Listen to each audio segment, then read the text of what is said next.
El día de hoy en el programa de entrevistas queremos presentar a un amigo mío de muchos años atrás, un amigo mío que más que amigo ha sido hermano, que ha estado siempre ahí cuando lo he necesitado y bueno, en este nuevo comienzo nos da mucho gusto que sea nuestra primera entrevista realmente. Él vive en Washington, ha vivido en Buenos Aires donde nos hemos encontrado, vivió en México también muchos años, ha estado antes con nosotros también y ahora pues es miembro honorario e importante de la comunidad Cortos y Largos. Lo dejaremos que se presente al mismo. Damas y caballeros, con ustedes, Diego Bernardini. Francisco Walter, un gusto estar con ustedes. Muchas gracias por la invitación. Un honor ser el primer invitado de este nuevo ciclo, de esta nueva etapa. Soy de las personas que creen que la vida está hecha de etapas, ¿no? Algunas duran 8 días, otras 8 horas y otras 8 años.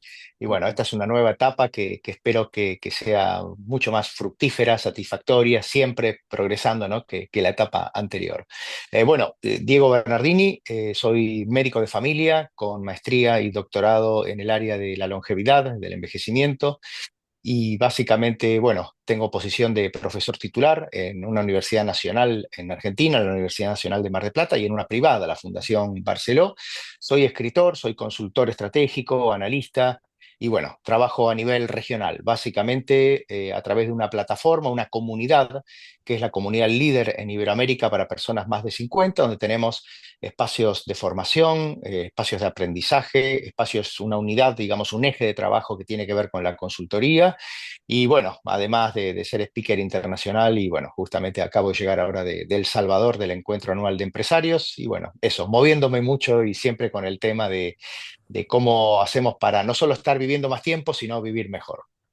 Ese es el lema, mi querido Diego, vivir mejor. Vivir Diego mejor. tiene dos libros publicados, son excelentes, léanlos ya, búsquenlos porque creo que ya están fuera de impresión, pero bueno, lean los libros de Diego. Queremos hablar contigo sobre el envejecimiento de la población, la economía plateada, cómo integrar a las personas de edad y a lo mejor ahí tú nos puedes ayudar un poco también con ese tema del lenguaje, cómo referirnos a las personas de edad, ancianos sigue siendo un término correcto, sí o no, pero bueno, sin más comenzamos. Walter, no sé si quieras empezar un poco con las primeras preguntas que tenemos para Diego. Sí, bueno, Diego, recientemente, fíjate que coincide este tema con el primer programa de ¿Qué hay de nuevo?, donde mencionábamos que la tasa de natalidad está disminuyendo pues drásticamente a través del mundo. Pero pues esto tiene otra implicación, ¿no? O sea, hay otro lado que es el envejecimiento poblacional. Vemos cosas interesantes, como por ejemplo, yo no sabía este dato, yo no sabía que actualmente ya hay más gente arriba de 65 años que menores de 5 años, lo cual, o sea, me parece impresionante. Digo, este umbral se cruzó, se volteó, porque antes había más niños de 5 años hace unos años, pero pues bueno, todo parece indicar que esta tendencia no va a hacer otra cosa más que seguir incrementando el gap, o sea, vamos a tener menos niños menores de 5 años y el número de adultos de 65 no va a crecer exponencialmente porque finalmente la gente se muere, pero sí va a crecer de una forma muy significativa. Entonces, no sé si nos puedas plantear dónde estamos, digo, después de ver estos gráficos interesantes de Visual Capitalist y de una cuenta de Twitter, donde pues ya un poquito se adelanta los problemas de seguridad social. ¿Dónde estamos parados, Diego? Totalmente, mira, justo hoy estaba anotando algunas cuestiones porque mencionaste algunas cosas que son real y que son básicas. La primera, vos lo dijiste, ya superamos un poco ese umbral, ese corte en la curva demográfica, donde hoy sí efectivamente tenemos más personas mayores de 65 años que menores de 15. Lo cual de alguna manera hace referencia a un indicador ya muy viejo, muy pasado, ya no se considera que es el índice o la tasa de envejecimiento, porque de alguna manera, digo, considera que las personas mayores de 65 no trabajan, cosa que es falsa, como que los menores de 15 o de 18 años tampoco trabajan, lo cual tampoco es así. En principio sí, es real, lo que estamos viendo es que cada vez la expectativa de vida se extendió más y las tasas de fertilidad, las tasas de recambio que garantizan ese equilibrio demográfico han ido disminuyendo. Hoy prácticamente, no solo México, sino prácticamente toda la región está por debajo de esa tasa de recambio que se estima en 2 hijos por 2,1 es en términos técnicos, pero en 2 hijos por mujer. Y esto va a llevar a un fenómeno que vos recién también mencionaste así al pasar, a pesar de que no estamos hablando de un tema exponencial, y es el hecho de que prácticamente en la mayor parte de los países de nuestra región, que como te digo ya están por debajo de esa tasa de recambio, a partir de la década del 2055 al 2065, 2070, en el caso de algunos países, empiezan a perder población. Esa es la realidad. Sin ir más lejos, ahora acabo de llegar del encuentro anual en El Salvador de la empresa privada, ¿no? El Salvador, por ejemplo, en este momento tiene 6,1 millones de habitantes. O sea, es un país chico, ¿de acuerdo? Nada que ver con México, que está en los 130, ni con Argentina, que está en los 45, 46 millones. Pero, ¿qué es lo que pasa? Se estima que para el 2100, y de hecho ya empezó a perder población, pero para el 2100, esos 6 millones de habitantes va a ser de 1,5, ¿de acuerdo? O sea, va a caer a prácticamente el 25% de la población actual. Y hay otro tema. A ver, ¿qué pasa con esto? ¿Es un tema global? Sí, primero, es un tema global. Hace unos 6 meses, 7 meses atrás, el Lancet publicó un paper muy interesante con proyecciones, tendencias demográficas al 2100, donde mostró que de cerca de los 200 países que consideró este estudio, apenas dos, y uno es una isla de Oceanía, van a estar por arriba de la tasa de fertilidad. O sea que la tendencia es global. Estamos perdiendo población, ¿de acuerdo? Eso es lo primero. Y lo segundo, que también de alguna manera nos indica todo esto, es que en los últimos 25 años no hubo ningún país en el mundo que pudo revertir esta tasa de transición demográfica, o sea, esta tasa de caída de la fertilidad, donde, por ejemplo, hoy en Corea, Corea del Sur, es de 0,7. En España es de 1,1 a 1,2 aproximadamente. De acuerdo, en Argentina estamos en 1,7, 1,8. O sea, esto es una tendencia que es global. En el caso de México, si hablamos puntualmente en el caso de México, y México todavía en términos demográficos es un tema relativamente joven. ¿De acuerdo? Hoy tenemos, o por lo menos se estima que el 12-13% de la población mexicana tiene por arriba de 60 años, pero sabemos que en los próximos 20, 25 años esto se va a duplicar. O sea, pasar de 13 o 14 a 26, 28 millones de personas mayores en un país como México, donde además hay otra cuestión que vos mencionaste también, que es decir, bueno, ¿cómo estamos preparados? ¿Qué pasa con la protección social? Bueno, hoy sabemos que en México la protección social, como en la gran mayoría de los países de Latinoamérica, no existe. O sea, los países, y después entramos en el tema de la jubilación, si querés, los países que tienen más tradición de cobertura de pensiones, ¿no? Son el Cono Sur, Uruguay, Argentina y Chile, y así todo se está volviendo, digamos, insostenible el sistema. Entonces, ahí estamos viendo un tema muy fuerte que en el caso de México tiene que ver, primero, con el aspecto porcentual. No es lo mismo un 1% o un 2% en Uruguay, que tiene 3,2, 3,3 millones de habitantes, que en México, que tiene 130. Y segundo, bueno, ¿qué va a pasar con todo esto a futuro? Porque esto es un escenario que va a modular y modelar el perfil de desarrollo social de nuestra sociedad latinoamericana en las próximas 3 décadas. O sea, esto es un fenómeno que tenemos que pensarlo ahora para las próximas 3 décadas y tenemos que pensarlo no como que, bueno, esto va a ocurrir en las próximas 3 décadas. Esto ya está ocurriendo. Ya está Esto ya ocurriendo. está ahora. Y te doy un dato más. Vos dijiste, mencionaste este ejemplo claramente de que hay ciudades donde hay, o hay países donde, y en el mundo inclusive, donde hay más chicos que mayores. Bueno, si yo te digo, a ver, ¿qué tienen en común una ciudad como Buenos Aires, como Montevideo, como Washington, D.C. aquí o como Estocolmo? Lo que tienen en común Es que es no que hay hay más niños. mascotas que niños y niñas. O sea, hay más perros y gatos y de hecho, en las proyecciones, digamos, comerciales, industriales del futuro, lo que te dicen es apostarle al mercado de mascotas. De hecho, ya hay ciudades que tienen hospitales de mascotas. En México me pasó de estar en un festival, el Festival del Adulto Mayor, donde había 2 empresas funerarias de mascotas. ¿De acuerdo? Entonces, bueno, es el mundo del siglo XXI. Y creo que, A mí me tocó ver unos emprendedores donde su proyecto en Ciudad de México, o sea, esto en Ciudad de México, pero su emprendimiento era un restaurante, o sea, no 100% para perros, pero un restaurante donde pudieras ir con tu perro sentado en la mesa y con un menú específico para perros. Total, total. sí, Sí, sí.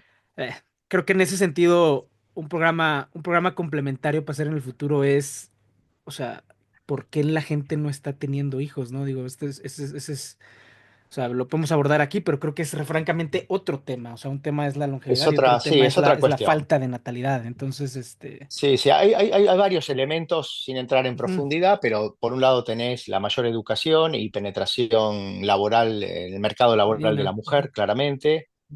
Tenés el tema de la situación económica. O sea, hoy sostener la educación de un hijo es onerosa. eh, la situación del ecosistema. Después de la pandemia, el ecosistema global se vio muy sacudido, nos confrontaron con la finitud y uno piensa, y bueno, ¿qué le va a dejar uno a un hijo en un mundo tan movilizado como el que nos toca vivir ahora, donde tenemos temas muy sensibles en Israel, en Ucrania, aquí en Estados Unidos con la nueva presidencia, bueno, ahora en estos días tenemos un anuncio importante que no sabemos cómo va a dejar al mundo. Entonces, bueno, eso la gente se lo plantea y mira, una de las últimas veces que estuve allí en Ciudad de México, conocí dos parejas en un encuentro y las dos estaban muy claros en que no iban a tener hijas. Esas dos parejas dijeron, no tenemos hijos, nos quedamos con nuestras mascotas. sí, Sí, sí. sí, Bueno, definitivamente puede ser un tema tan extenso para otro episodio, pero regresando al tema del envejecimiento, digo, voy a hacer preguntas que a lo mejor suenan un poco tontas, podrían sonar obvias, porque lo que te quiero preguntar, Diego, es qué explica el envejecimiento de la población. Que pues podemos decir, pues, la gente está viviendo más, los sistemas son de salud, o en temas de salud se ha mejorado, pero, ¿qué nos puedes decir tú acerca de qué explica el envejecimiento de la población? Y yo también agregaría, Diego, que creo que es muy importante, o sea, la gente está viviendo más, pero ¿cómo está llegando a esta última etapa de su vida o a estas últimas etapas de su vida? ¿Están llegando cognitivamente habilitados? ¿Qué es lo que pasa? Mira, varias cositas. Primero, efectivamente, la expectativa de vida se ha alargado. En el año 67, cuando yo nací en México, la expectativa de vida era de 57 años. O sea, yo que tengo 58, en ese momento ya estaría viviendo de regalado, digamos. Hoy la expectativa de vida en México está en 78 años, un poquito más en Nuevo León, y después tenemos digamos, el otro extremo donde hay menor expectativa de vida es la zona de Oaxaca y de Chiapas, ¿de acuerdo? Básicamente esos son los dos extremos en cuanto a expectativa de vida en México. Ahora bien, el hecho de vivir más, el hecho de esta expectativa de vida fue producto de los adelantos del siglo pasado, del siglo XX. Empezamos con el saneamiento, haber separado el agua negra del agua potable, básicamente fue la gran diferencia, y después, bueno, vinieron las vacunas y los antibióticos. Eso es así, y eso ha permitido que podamos vivir mucho más tiempo. A contraparte de esto se sumó un fenómeno que es lo que veníamos hablando, la baja tasa de fertilidad. Entonces, estamos viviendo más, estamos teniendo menos hijos, no hay un recambio poblacional y porcentualmente esa famosa pirámide poblacional está cambiando de perfil. Ya de hecho no deberíamos hablar de pirámide porque si vemos las tendencias ya no son una pirámide, ¿no? De hecho, las tendencias para el 2070, 2080 o 2100 tienen más pinta de trompo de carne al pastor que de una pirámide, está totalmente invertida, ¿no? Entonces, eso por un lado. Y vos mencionaste algo que es interesante. Bueno, ¿cómo estamos llegando? Y ese es otro gran desafío. Muchas veces las personas me preguntan, pero doctor, antes no había demencia, antes no había Alzheimer, no había deterioro cognitivo. Claro, porque antes nos moríamos antes. O sea, claro, hoy el primer factor de riesgo para desarrollar deterioro cognitivo así es. es la edad. Hoy en el mundo se considera que hay 50 millones de personas con deterioro cognitivo y se espera que para los próximos 30 años pasen a ser 150 millones de personas. O sea, Wow. va a haber un crecimiento notable. Ahora, en términos generales, lo que uno se pregunta es, bueno, a ver, se aumentó la expectativa de vida, pero también aumentó la expectativa de vida en lo que se llama, en términos epidemiológicos o de salud pública, los años de vida saludable. Bueno, eso está en discusión, digamos. Por un lado, hay grupos de investigación que dicen que sí, que efectivamente se extendió y que estamos viviendo mejor, y hay otros que esto lo ponen un poco en controversia. ¿De acuerdo? La realidad es que, y aquí entra un factor modulador que es muy fuerte en América Latina, que es la desigualdad social.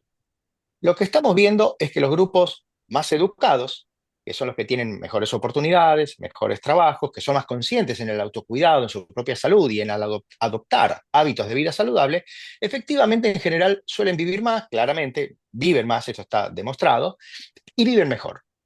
Ahora, después tenemos los grupos menos favorecidos, con menos nivel de educación, que esos sí son los que llegan con mayor carga de la enfermedad. ¿De acuerdo? Entonces, ahí está el punto. Yo hoy en términos generales, si tendría que decirles, a ver, ¿qué pasa con una persona de 60 años en América Latina, en promedio? Bueno, a una persona hoy en América Latina que llega a los 60 años, le quedan en promedio, en perspectiva, más o menos 25 años de expectativa de vida. Ahora, de estos 25, la pregunta es, bueno, ¿cuántos va a vivir de manera saludable? Y cuando hablamos de manera saludable, hablamos básicamente de manera autónoma, independiente, sin necesidad de cuidados, ¿de acuerdo? O sea, de manera así propia. Bueno, en el caso del hombre, de esos 25 años, se estima que 23, 22 y medio van a ser años de vida saludable. Va a tener un periodo de dependencia funcional que va a estar en los 2 años y medio. En el caso de la mujer, esta carga de dependencia es mayor. O sea, vuelvo y alejo, hago un zoom out, o sea, me tiro para afuera y entonces yo digo, a ver, a una persona de 60 le quedan en promedio 24 o 25 años de expectativa de vida, pero el hombre generalmente tiene menor expectativa de vida que la mujer. Pero lo que nos toca vivir a los hombres, en general lo vivimos con mayor salud. La mujer, a diferencia, y ahí la importancia de la lente de género en esta aproximación a la longevidad, no solo va a vivir más tiempo, sino que además va a vivir más enferma, con más problemas de salud. Y encima en América Latina, tenemos que decirlo, va a vivir probablemente en condiciones de pobreza, porque las mujeres mayores de hoy son las mujeres que se dedicaron al cuidado del hogar y que han quedado desprotegidas desde el punto de vista de la protección social en cuanto a la pensión, ¿de acuerdo? Lo cual va a ser diferente seguramente a las mujeres más jóvenes, que son más educadas, Claro. que claramente tienen mayor inserción en el mercado laboral, como habíamos dicho, y que, bueno, de repente son más conscientes, por ejemplo, de los hábitos de vida saludable. Hoy sabemos que la forma en la cual vos vivís es prácticamente el responsable de tu longevidad. La carga genética cada vez es menos importante. Es más importante cómo vos vivís y cómo enfrentás la vida y qué hábitos de salud tenés. Entonces, bueno, ahí está el porqué y te cierro la idea con el hecho de que, bueno, a ver, estamos en un siglo XXI donde estamos viviendo más a expensas del producto y desarrollo del siglo XX, que fue una conquista social. Bueno, no podemos quejarnos de eso. Lo que tenemos que hacer es ser ingeniosos para poder aprovechar ese regalo que nos dio el siglo XX. Y Diego, a ver, creo que lo que comentas sobre el tema de la desigualdad social es muy importante, pero un poquito, a mí la verdad, uno de los miedos más grandes que tengo y que lo hemos hablado contigo es justamente el declive cognitivo, ¿no? O sea, yo creo que es algo de las cosas que más me dan miedo a nivel personal y social, porque si en el trompo de taco al pastor, cuidar a una persona con declive cognitivo no es fácil. Si todos somos viejos, pues ¿quién nos va a cuidar? Pero, y en ese sentido, me gustaría pasar a la siguiente parte de la conversación. O sea, veo muchos desafíos. O sea, lo que estamos viviendo ahorita como humanidad, un planeta cada vez más viejo, cada vez con menos niños. O sea, y digo, yo nunca los tuve, pero lo veo lleno de desafíos. Pero háblanos un poco de las oportunidades. O sea, véndenos bien el mundo de la tercera edad. O sea, El véndenos. mundo, Y tú eres muy buen vendedor, entonces dinos. el mundo No, pero plateado. mira, creo que puedo ser buen vendedor, pero porque estoy convencido, realmente estoy Claro, convencido de esto. Yo creo que vivir más tiempo efectivamente conlleva a riesgos, conlleva a desafíos. Yo no creo que sea un problema, creo que son desafíos y que son riesgos, pero también lleva muchas oportunidades. Si retomamos el concepto del deterioro cognitivo, bueno, hoy efectivamente no tenemos una medicación, no tenemos una pastilla, no tenemos algo como un antibiótico que nos cura la infección en relación al deterioro cognitivo. No existe eso. Pero sí sabemos que hay determinados hábitos saludables que, según lo que nos dice hoy la investigación, y es un paper de hace 6 meses atrás, prácticamente la mitad, el 45% de los deterioros cognitivos son prevenibles. Vos me decís, ¿cuál es la bala de plata? La actividad física.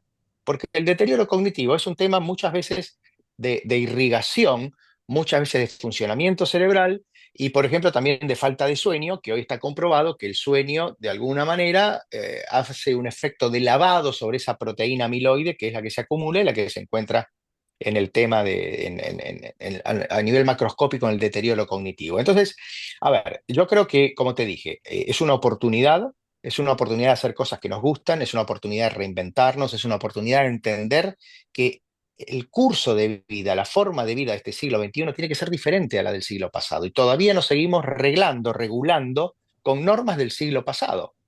La edad. Hoy la edad, uno dice, bueno, a ver, ¿qué pasa con esta gente sin entrar en los extremos de los influencers eh, de longevidad que uno ve en las redes sociales, ¿no? Que son una punta de la pirámide. En el otro extremo tenés esas personas que de repente están abandonadas en una silla de ruedas, en pobreza, en una residencia o en un asilo. Bueno, yo creo que la gran mayoría estamos ahí en el medio. Ahora, ¿qué es lo que ocurre? Todas esas personas, de alguna manera, las que viven bien porque tienen salud. Y hoy la salud, como médico, te lo digo, hoy la salud uno la puede construir. Hoy vos sabés qué tenés que hacer para estar saludable. Tenés que moverte más, tenés que cerrar el pico, mantener un peso adecuado. Es importante que mantengas los vínculos emocionales, afectivos, ese grupo de amigos que también, que es un sistema vivo que nos rodea y que también se va modificando en base a cómo nosotros vamos transitando la vida, porque tenemos muchos amigos en la escuela, muchos amigos en la universidad, en el trabajo se reduce un poquito más, encima si haces pareja se reduce más porque tenés que darle atención a la pareja y a la familia, y después cuando de repente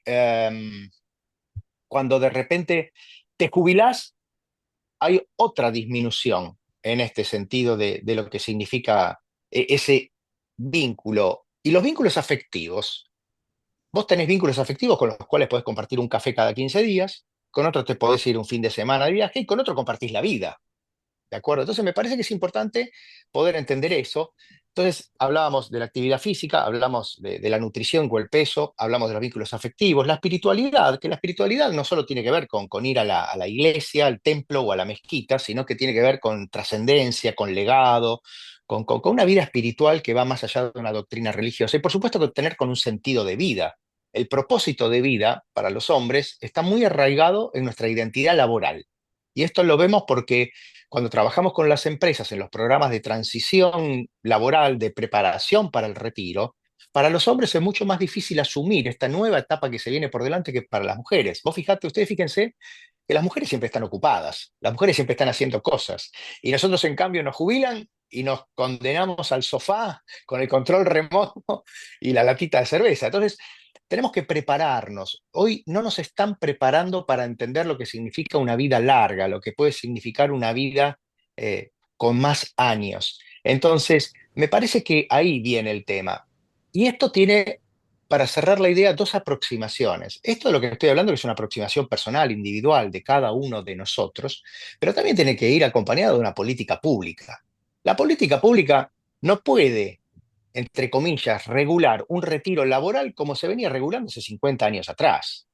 Hoy, en muchos países de la región, a las maestras y a los maestros se los retira a los 55 años. ¿Por qué? A los 55 años hoy una persona está en plenitud total y además me parece que tiene muchísimo por aportar. Entonces, ¿por qué? Lo que tenés que hacer es tener lo que se llama, digamos, programas de flexibilidad del retiro.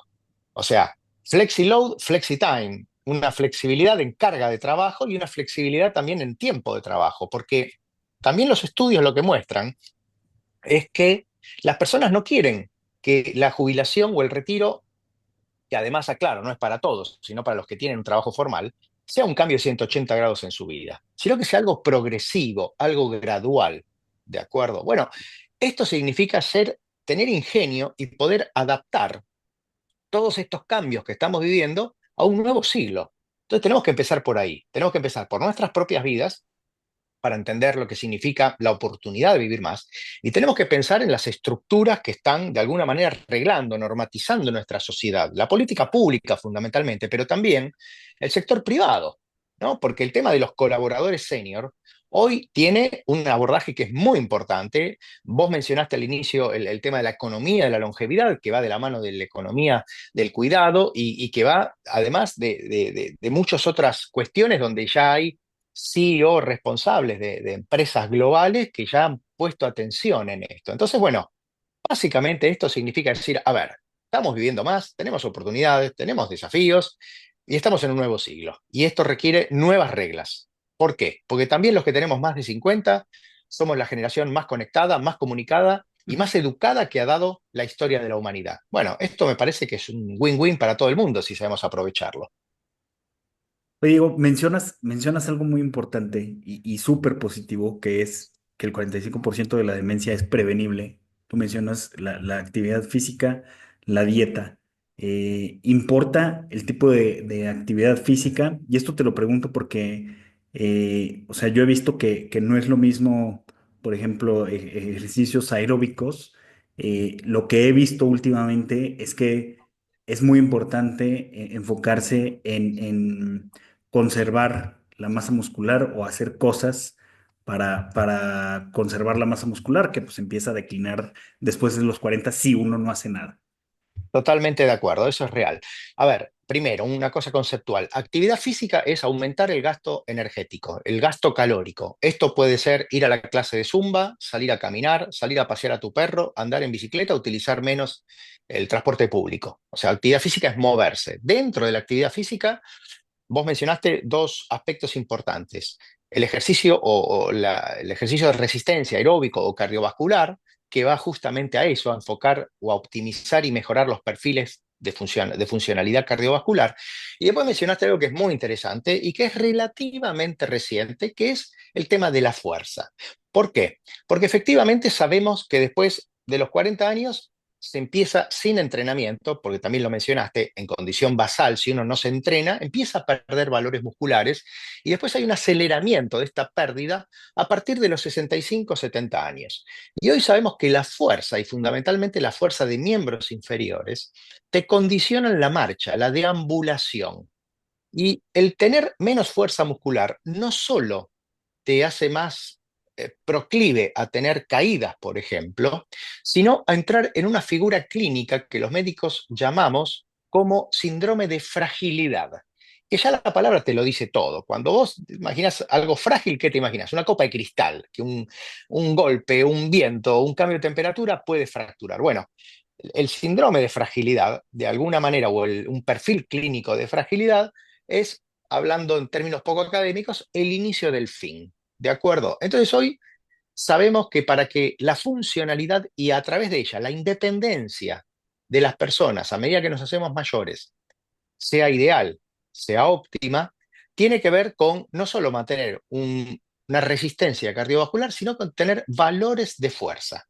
Y eso es importante, tener fuerza muscular. Entonces, no solo hay que hacer ejercicios de fuerza, que además están recomendados por todas las guías clínicas, desde la Organización Mundial de la Salud, a Asociación Americana de Cardiología, europeas, donde hay que hacer ejercicios de fuerza, sino que además hay que aportar ladrillitos. ¿Y cuáles son los ladrillitos de los músculos? Las proteínas. Entonces, después de los 60, 65 años hay que incrementar el consumo proteico.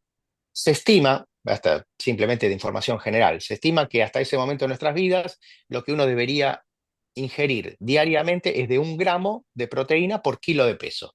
Bueno, a partir de esa edad, de los 65, 70 años, lo ideal es pasar a 1,5 gramos. ¿De acuerdo? E inclusive ya hay especialistas que hablan de la suplementación, que no solo es una suplementación vitamínica, sino también suplementación proteica a través de determinados productos, ¿no? Diego, Buenísimo.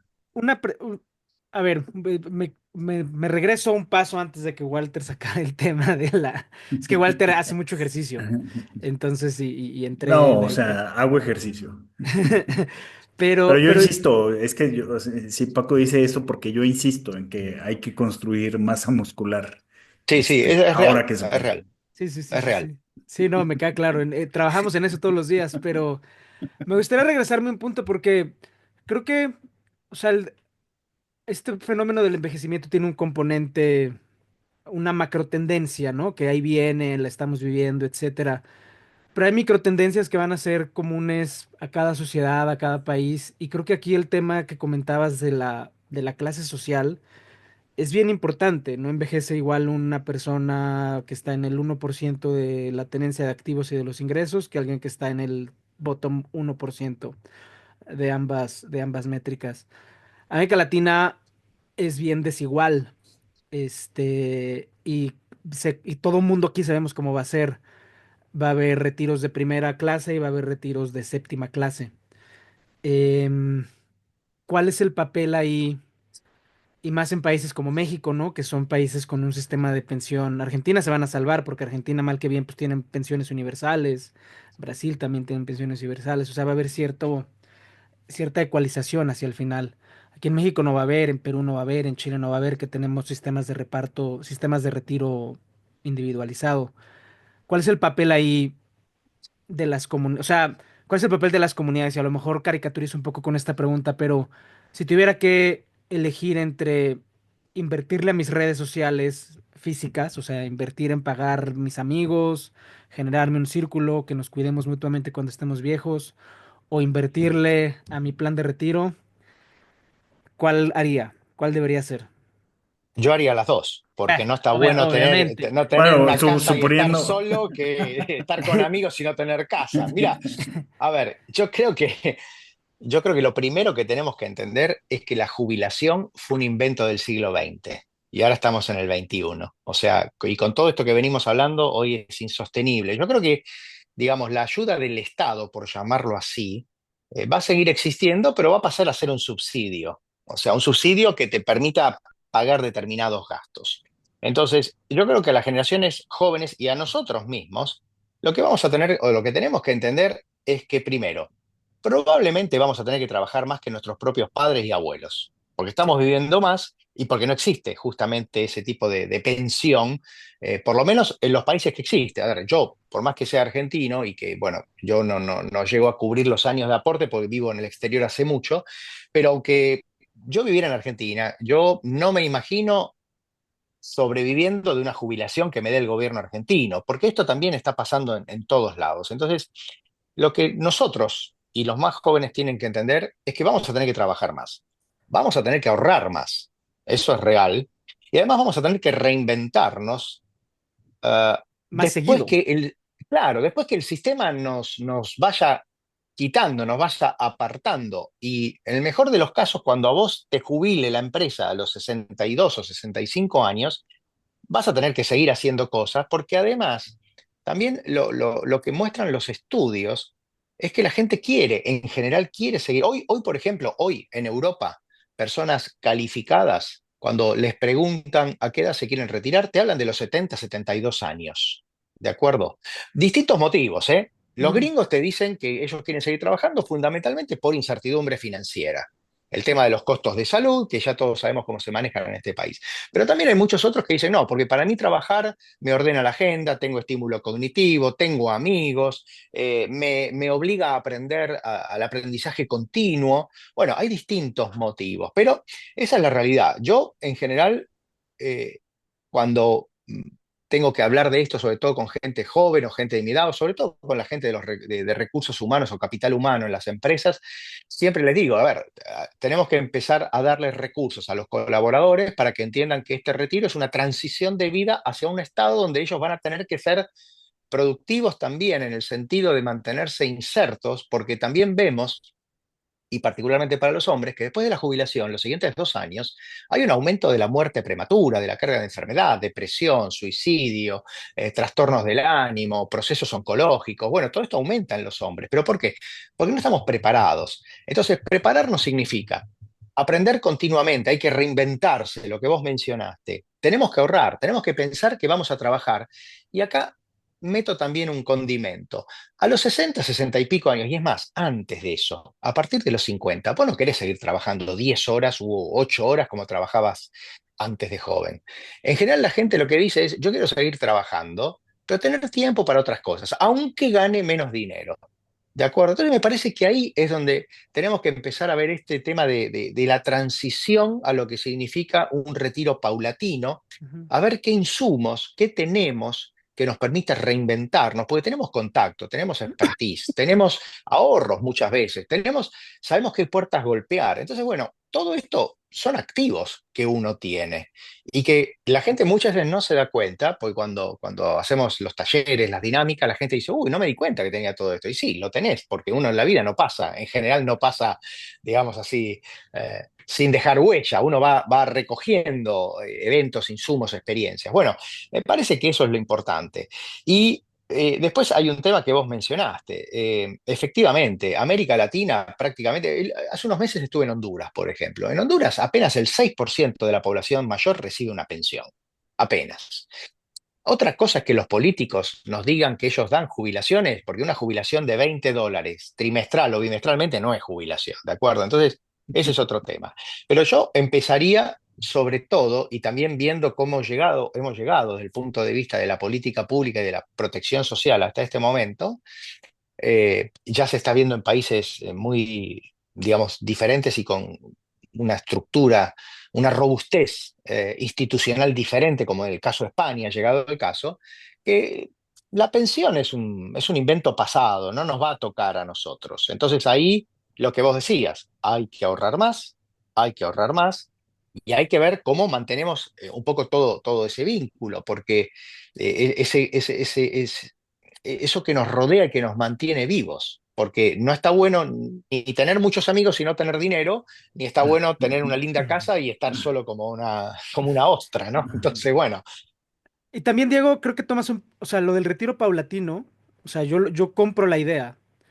Em, la realidad es que o sea, y aquí el papel de las políticas públicas es bien importante porque no existen las figuras de retiro, o sea, los sistemas laborales son muy rígidos.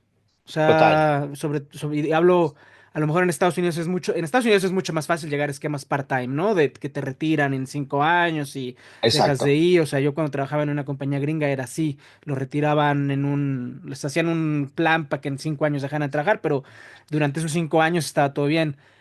Pero sí requiere, no va a requerir porque ya estamos aquí, pero requiere repensar esos esquemas de retiro, porque ahorita tú te jubilas y dejas de ir al día siguiente. O sea, y es pérdida Exacto. para todo el mundo, es pérdida para la Sí. empresa, pérdida para el trabajador, pérdida para sus colegas que pues absorbieron lo que pudieron los últimos 3, 5 meses. Eso también se requiere pensar, o sea, la forma en la que nuestros sistemas laborales nos jubilan, porque no todos son emprendedores, o sea, no todos los viejos vamos a ser podcast Sí, sí, sí, influencers, sí. o sea, Sí, sí, sí. Aunque, Mira, aunque creo, si me permiten agregar, o sea, creo que ya se está viendo un poquito el cambio, porque por ejemplo hay mucha gente que se está pensionando, y no sé si tú conozcas casos así, Diego, pero yo conozco varios adultos mayores que están pensionados por parte del gobierno. A nosotros ya no nos aplica eso, cambiaron la ley, ya no nos va a tocar, pero la misma empresa para la que trabajaban, o sea, los volvió a contratar como externos, sí, con una sí. carga laboral menor, etcétera. Entonces, creo que ya estamos viendo un poco eso. Y sé que un pájaro no hace la parvada, pero ya me tocó un caso de un empresario que prefirió contratar una persona de 50 años, que creo que tenemos que cambiar ese paradigma, porque ahorita tenemos el paradigma de que alguien desempleado de 50 años es incontratable, pero prefirió contratarlo a alguien de las nuevas generaciones precisamente por la experiencia y los contactos que ya tenía. Entonces, pues creo que sí es necesario cambiar el paradigma, pero al menos yo lo empiezo a ver en algunos lados. Sí, acá hay una doble lectura en todo esto interesante, me parece. La primera es, nosotros, por ejemplo, identificamos cuando trabajamos nos ha tocado trabajar con empresas, que generalmente los programas de transición o de preparación para el retiro están gestionados por capital humano. Los responsables o las responsables de capital humano en general son personas de 40 años cortos, que ujú. están en otro momento de vida y que no ven, o sea, no pueden proyectarse y no pueden colocarse en el lugar de esas personas que cuando nosotros trabajamos personalmente, lo que nos dicen es, todo esto que ustedes me están enseñando y que estamos viendo y que estoy aprendiendo a reconocer es muy bueno, pero yo me retiro en un año, ya no tengo tiempo de prepararme. Yo esto debería haberlo escuchado hace 10 años atrás. ¿De acuerdo? Eso es un tema que hemos identificado a nivel corporativo. Y lo que vos decís, que un ave no hace parvada, es real.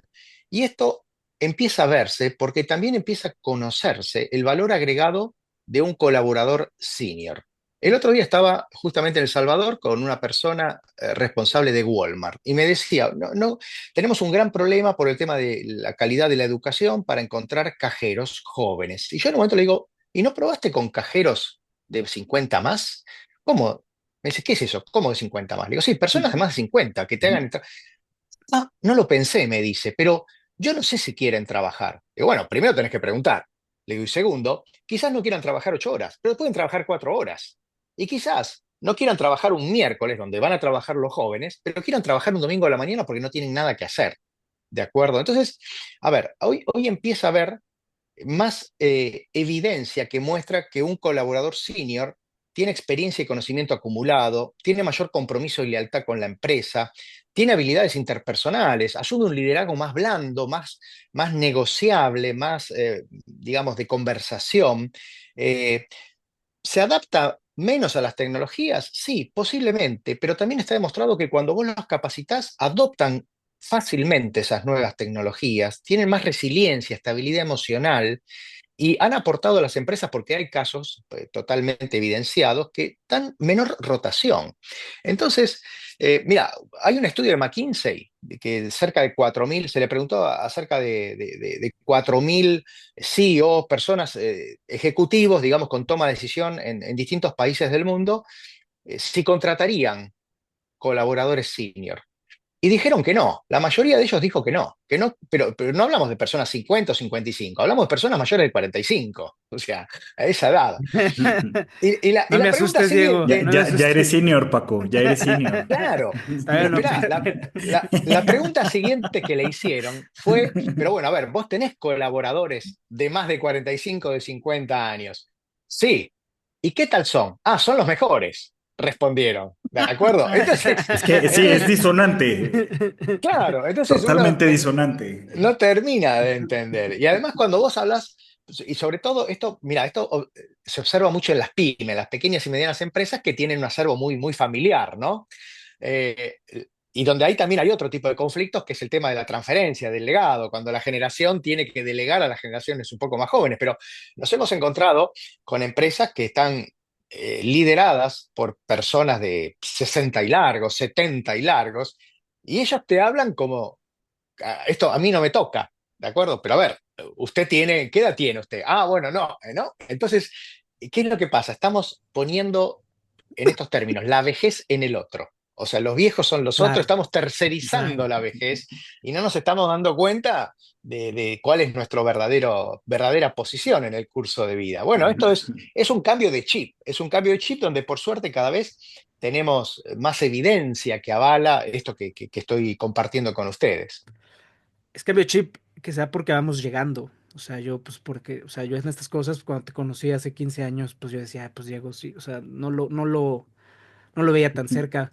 Y en ese sentido, un poco para cerrar, mi querido Diego, ¿qué mensajes o qué consejos? O sea, aquí nuestra audiencia es una audiencia joven.